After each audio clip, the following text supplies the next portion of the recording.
que Dieu vous bénisse en cette journée. Me voilà encore une fois avec vous. Merci Seigneur de me donner cette chance de parler aujourd'hui d'un thème qui me tient à cœur, un thème qui est très très important. Comment parler de Dieu aux autres. C'est un thème que vous nous avez demandé et c'est vrai qu'il faut parler. Et donc aujourd'hui, je vous demande, prenez le temps de regarder cette vidéo entièrement. Je vais vous donner aujourd'hui le message que le Seigneur a mis dans mon cœur, d'accord? Et nous allons commencer ces moments par une chanson, parce que comme je vous l'ai déjà dit, le Seigneur aime que nous chantons des chansons à lui, que nous le louons. Hein? Donc du coup, j'ai choisi la chanson « Jeune et vieux » et que nous avons chantée une fois pour Noël. Vous vous rappelez? Donc voilà, donc si vous vous rappelez, chantez-la. Chantez-la parce que le Seigneur, il aime, il est content quand nous louons son nom. D'accord?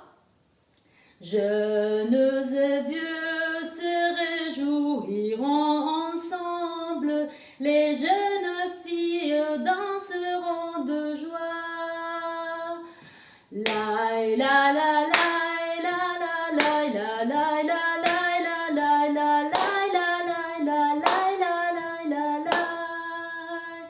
Je changerai leur deuil en allégresse et je les consolerai. Je leur donnerai la paix au lieu du chagrin. Je leur donnerai la joie. Je leur donnerai la paix au lieu du chagrin. Je leur donnerai la joie. Amen. Elle est trop belle cette chanson. Cette chanson est une prophétie.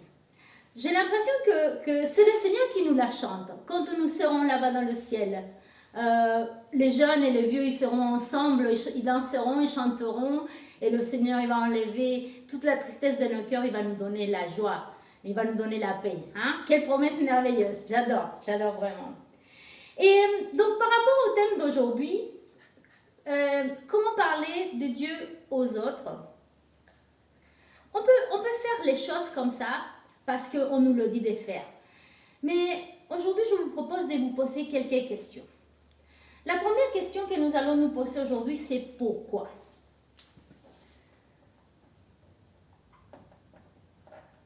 Pourquoi? Pourquoi parler de Dieu aux autres? Moi, je suis sauvée et vous êtes sauvés aussi. Pourquoi parler de Dieu aux autres? Et d'abord, c'est vrai que quelqu'un nous a parlé de Dieu à nous. Hein.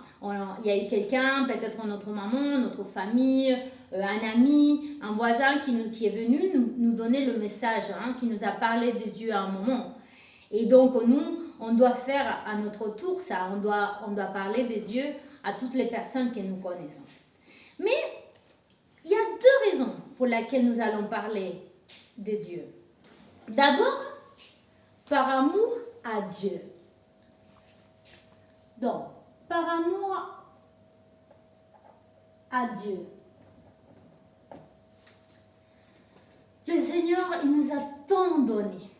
Il nous donne la vie, il nous donne notre famille, il nous donne d'être en bonne santé, il nous donne plein de choses.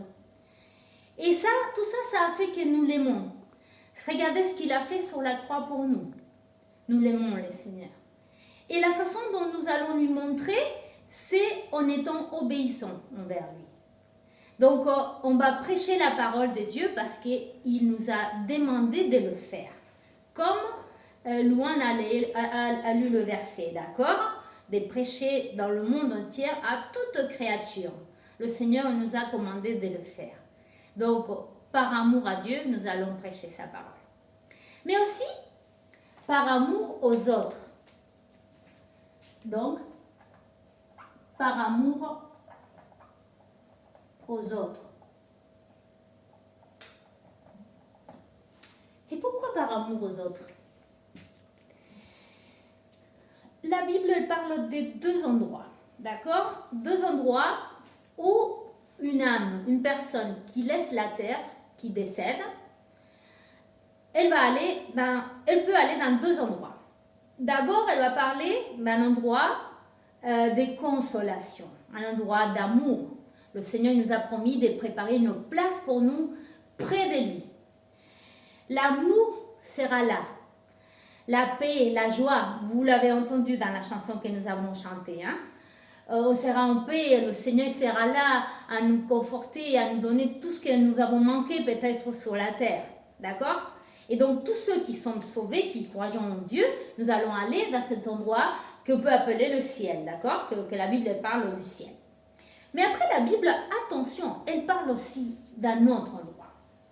Elle parle d'un endroit de condamnation. Elle parle d'un endroit où il y a un feu qui brûle, des gens qui pleurent. Et elle dit des grincements de dents, en fait, tellement de souffrances, où l'amour ne sera pas. Il n'y a pas d'amour dans ce lieu-là. C'est un lieu que Dieu a fait pour Satan et ses démons, pas pour l'être humain. Mais il y en a des êtres humains qui vont là. Parce qu'ils choisissent de ne pas croire en Dieu, de ne pas faire sa volonté. Eux, ils n'acceptent pas Dieu dans leur cœur. Et donc, c'est l'endroit où ils y vont parce que le ciel est la maison de Dieu et là où Dieu se trouve. Donc, si nous rejetons Dieu, on va dans cet autre endroit. Donc, pourquoi nous allons parler de Dieu aux autres par amour à Dieu, par amour aux autres? Je ne sais pas vous, mais moi, je n'ai pas envie que ma famille, mes amis, les personnes que j'aime ou que je connais aillent dans ces lieux-là. Donc, au moins, je ne m'étais pas. Dès que j'ai l'opportunité de parler de Dieu, je le fais. Donc, la deuxième question que nous allons nous poser. Que dire?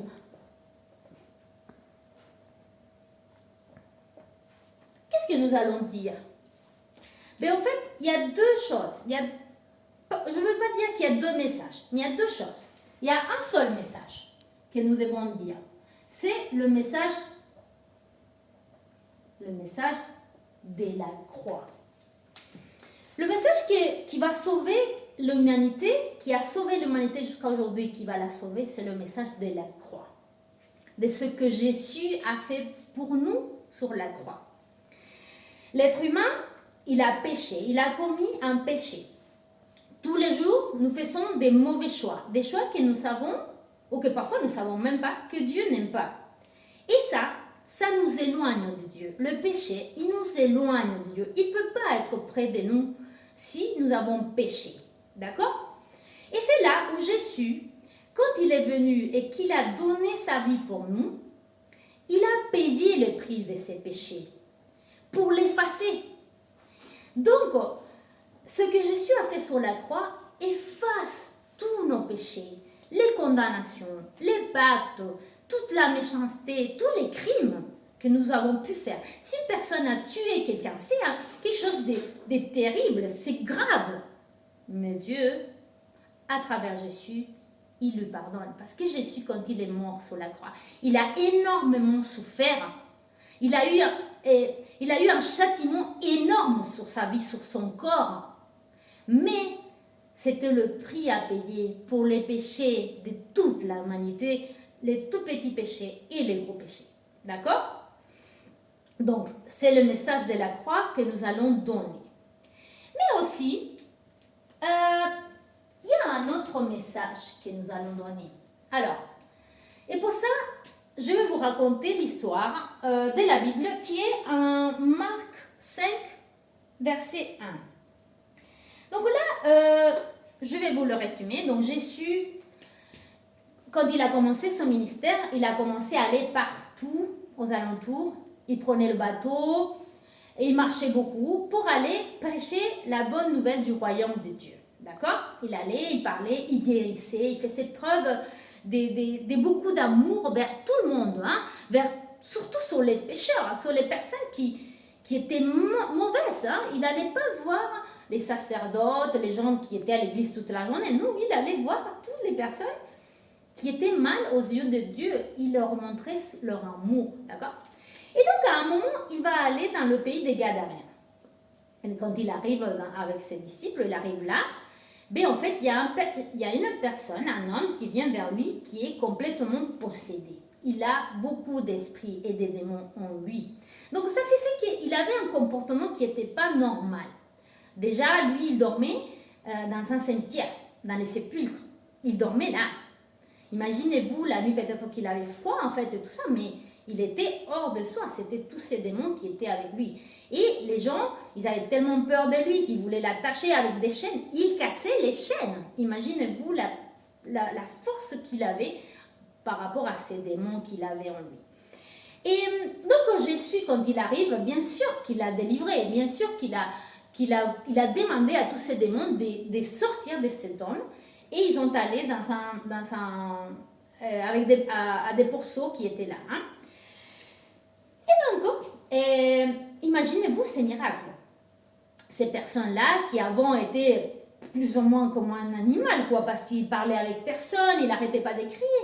Et du coup, là, aujourd'hui, il est assis à côté de Jésus, il est vêtu, il mange et il parle avec les gens normalement. Donc, des gens qui l'ont connu, ils sont venus et ils ont vu ça et ils ont eu tellement peur. Ils se sont dit, mais qu'est-ce qui s'est passé, quoi? Donc, du coup, ils ont demandé à Jésus de partir. Ils ont dit, non, mais va-t'en d'ici, on ne veut pas que tu sois avec nous. Et donc, cet homme-là, il a voulu suivre Jésus. Il a voulu aller avec lui. Il lui a dit, voilà, si tu t'en vas, moi je veux aller avec toi. Imaginez-vous, il a sauvé sa vie. Il l'a délivré d'une telle souffrance. Et Jésus lui dit quelque chose. Et c'est ça que je veux que vous écoutiez. C'est dans le verset 5, chapitre 18. Comme il montait dans la barque, celui qui avait été démoniaque lui demande la permission de rester avec lui. Jésus ne le lui permit pas, mais il lui dit, va dans ta maison, vers les tiens, et raconte-leur tout ce que le Seigneur t'a fait et comment il a eu pitié de toi. Ça, c'est le message aussi que nous allons donner. Ce que Dieu a fait en nous. Par exemple, moi, je n'ai jamais été malade, d'accord? J'ai vu des guérissons que le Seigneur a fait. Des personnes qui étaient très malades, un cancer, et du jour au lendemain, plus rien. Donc moi, je peux parler à quelqu'un qui est malade, un cancer, hein, et lui dire, si tu sais, si nous, on prie, le Seigneur, il peut te guérir. D'accord? Je peux faire ça. Mais, je n'ai jamais été malade. D'accord? Je ne sais pas ce que la personne, elle vit. D'accord? Et donc, du coup, c'est ça. Moi, par exemple, je peux vous parler de ce que Dieu fait dans ma vie par rapport à des problèmes. Moi, à chaque fois que j'ai un problème, qu'il soit petit ou énorme, moi, je sais que je prie et que mon problème, il est résolu. Je ne sais pas comment Dieu il fait. Mais aujourd'hui, j'ai cette assurance. Je sais que je vais prier et que le Seigneur va résoudre mon problème. Donc, si aujourd'hui, quelqu'un a un problème, moi, je vais aller le voir et je vais lui dire, tu sais, on va prier ensemble parce que le Seigneur, il va te résoudre ton problème. Je ne sais pas comment il va faire, mais il va le résoudre. Ça, c'est parce que c'est ce que Dieu a fait en moi. Donc, qu'est-ce que nous allons parler? C'est le message de la croix et vous devez parler de ce que Dieu a fait en vous. D'accord? Voilà. Troisième question que nous allons nous poser est une des plus importantes. Comment nous allons parler de Dieu aux autres? Mais ça, il n'y a pas une méthode où vous devez dire ça, vous devez dire ça. D'abord, vous êtes petit, d'accord? Donc, vous n'avez pas une connaissance de la Bible. Peut-être vous ne connaissez pas par cœur les versets. Même moi, je ne connais pas par cœur toute la Bible. Hein, je ne connais pas, d'accord? Donc, comment nous allons faire ça? Vous allez vous laisser guider par le Seigneur. Par exemple, si vous êtes face à quelqu'un et qu'on peut parler de Dieu, sur le moment, vous pouvez dire, Seigneur, parle à ma place. Parle à travers moi. Et le Seigneur va vous guider. Et attention à ça parce que vous devez être attentif. Attentif parce que vous pouvez être face à quelqu'un et vous vous dites, ouais, je vais parler du Seigneur. Et il y a quelque chose qui vous empêche. Il y a quelque chose qui vous dit, non, tu sais, ne parle pas. Et ça, c'est le Seigneur qui vous guide. Parce que ça se trouve, la personne, elle n'est pas prête pour recevoir le message. D'accord? Donc, vous devez vous laisser guider. Et sur le moment, le Seigneur le Seigneur, il va parler à votre place, vous allez voir. Après, vous allez vous dire, mais qu'est-ce qui s'est passé? À aucun moment, j'ai voulu dire ça, et du coup, je le dis. Ça, c'est parce que le Seigneur parle à votre place, d'accord? Donc, peut-être que vous pouvez vous trouver dans un groupe où tout le monde commence à parler de Dieu, tout ça. Donc, vous pouvez leur laisser parler pour voir qu'est-ce qu'ils en pensent. Et quand c'est votre tour, ben, vous dites voilà, ce que le Seigneur a fait dans votre vie. D'accord? Il y a quelque chose de très important que vous devez comprendre aujourd'hui. Aujourd'hui que vous êtes petit, parce que ça va vous aider tout le long de votre vie de chrétien. D'accord? C'est que ici, il s'agit d'un travail d'équipe. D'accord? Dans le monde naturel, c'est vous qui allez dire ce que Dieu a fait dans votre vie, le message de la croix. Et de l'autre côté, dans le monde spirituel, c'est le Saint-Esprit qui va agir sur le moment, sur la personne. Donc, vous devez convaincre personne. Ici, il ne s'agit pas de se disputer avec ses amis, avec sa famille, pour dire non, c'est vrai, Jésus est mort, c'est vrai qu'il existait, c'est vrai. Non, non, non, non. Ça ne sert à rien de faire ça. Vous devez convaincre personne, c'est le Saint-Esprit qui convainc. Vous n'êtes que messagers, on n'est que des messagers. Nous allons délivrer un message, d'accord? On peut dire que nous allons s'aimer une graine. Et c'est le Saint-Esprit qui, après, va faire que la personne, elle va réfléchir à ce que nous lui avons dit, d'accord? Peut-être pas tout de suite, mais peut-être qu'à un moment de sa vie, un moment difficile, ben, cette personne-là va se rappeler de ce que vous avez dit. Ah, mais c'est vrai que mon ami, ben, Dieu l'avait aidé, elle a prié, voilà, et donc du coup, Dieu l'a aidé, et donc peut-être que Dieu peut m'aider. Et à ce moment-là, ben, elle va prier. Voyez? Donc c'est un travail d'équipe. Donc ce que vous pouvez faire, c'est prier avant ou prier même après et dire Seigneur, je vais parler à cette personne de toi, s'il te plaît, que cette personne réfléchisse, qu'elle ouvre son cœur et tout ça. Après, si cette personne, elle a décidé, elle a cru votre message, vous pouvez prier avec cette personne et lui faire une prière où elle va donner son cœur au Seigneur Jésus, où elle accepte où elle accepte Jésus dans son cœur. Ça, c'est important aussi de le faire, d'accord? Donc, comme je vous disais, nous devons parler de Dieu avec nos paroles. Vous voyez, quand je suis arrivée en France, je ne parlais pas beaucoup français, je n'avais pas un vocabulaire de l'église, de la parole de Dieu, tout ça. Et puis c'est difficile parce que beaucoup de gens ne croient pas et qu'il y a différentes religions. Donc du coup, moi, ce que je fais, c'est, dans mon travail, je vois beaucoup de monde, d'accord? Au début, j'étais caissière, donc plein de personnes passaient à ma caisse. Et après, arrivé un moment, ben, j'avais une relation, une connaissance avec cette personne, je la voyais tout le temps. Donc du coup, à un moment donné, les personnes, elles s'est confiée à moi. Elles me disaient, vous savez, mon mari est malade, tout ça. Et donc, moi, je leur disais, est-ce que vous croyez en Dieu? Et il y en avait qui me disaient, non, je ne crois pas. Oui, je crois. Je leur disais, vous savez, moi je crois beaucoup en Dieu et je sais que Dieu peut vous aider. Demandez-lui, priez Dieu, il va vous aider. En tout cas, moi je vais prier pour vous pour que Dieu vous aide. D'accord? Ça, c'était le message.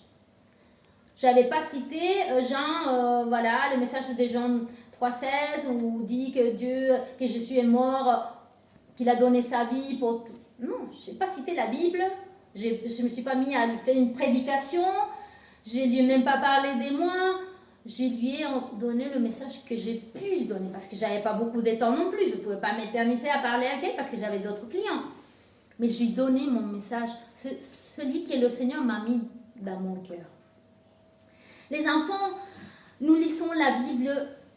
À l'école du dimanche, on vous raconte plein d'histoires. Hein. La semaine dernière, c'était Esther, non? On vous raconte l'histoire de Moïse, l'histoire de David, de Joseph. Waouh! Des héros qui ont été forts, qui ont été là pour le Seigneur, qui ont prêché sa parole, des personnages hyper puissants. C'était les héros à leur époque-là. C'était les personnes, les représentants de Dieu à cette époque-là. Au jour d'aujourd'hui, nous sommes ces héros. Nous sommes ces personnages qui représentent Dieu en ces moments même dans le monde. Peut-être qu'il n'y a pas un livre ici sur la terre qui va être écrit pour nous, en fait, pour décrire notre histoire. Mais dans le ciel, il y a bien un livre qui raconte notre vie. Donc, parlez de Dieu aux autres. Parce que vous pouvez sauver des vies, les enfants. Vous ne vous rendez pas compte. Mais vous pouvez sauver des vies. Vous pouvez sauver des gens de la souffrance. Le Seigneur Jésus, quand il entre dans une vie, il chamboule tout, il change tout. Il remplit la personne d'amour, de paix. Et aujourd'hui, nous sommes dans un monde où les personnes souffrent. Regardez autour de vous. Regardez autour de vous. À l'école, quand vous allez et que vous voyez les autres mamans qui vont là chercher les enfants, ou que vous voyez les voisins, que vous voyez les nouvelles à la télé, les gens ils souffrent. Est-ce que nous allons rester là à rien faire alors que quelqu'un nous a délivré un jour un message pour que nous on soit sauvés? Nous devons parler du Seigneur.